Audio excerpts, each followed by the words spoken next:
Joining me now, Lieutenant Colonel Ralph Peters, who's a Fox News strategic analyst.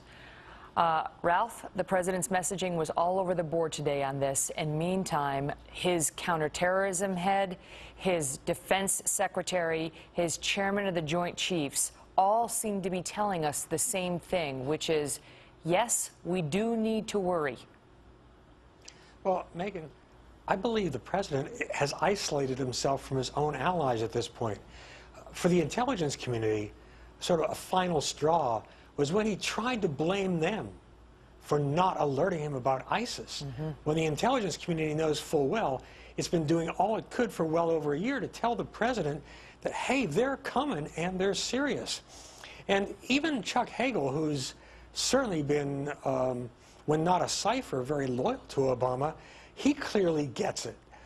Throughout the government, you've got people that see this as a very serious threat. They're trying to be loyal to the president, but they're finding they just can't be because this guy doesn't get it. And, you know, today was another debacle where he said, Obama sounds strong, and then he backs off and says, well, we just got to get this to a manageable level with Islamic State Caliphate. You know, you can't manage hardcore fanatical terrorists. It's like trying to manage a barrel of rattlesnakes, for God's sakes. And then, God help us, you had Joe Biden ranting about how we'll follow ISIS to the gates of hell. Well, we won't even cross the border into Syria. This is an administration that relies on rhetoric for everything. And Megyn, you know, it struck me today that one thing, President Obama and Vladimir Putin do have one thing in common. You can't pay any attention to what they say, watch what they do, or, in our president's case, what he fails to do. Here's the thing that I think concerns a lot of Americans.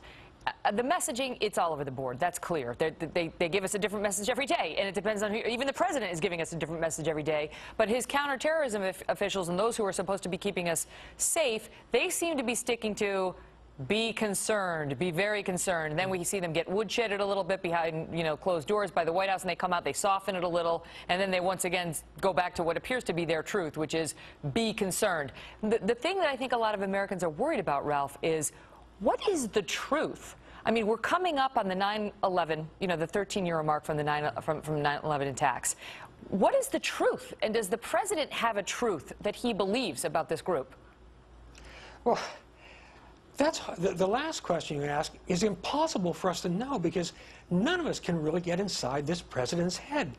I mean, my personal view is that he has a deep psychological aversion to bearing responsibility, to making any decisions.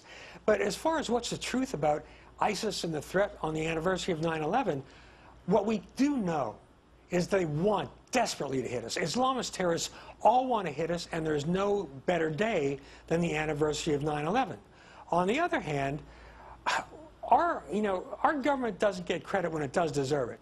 Our counter-terrorist forces are elements from Homeland Security, the intelligence community, to New York City cops, have done a remarkable job of keeping us safe.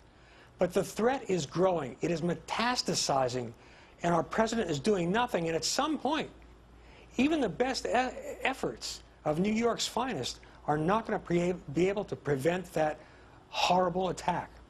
Ralph, thank you.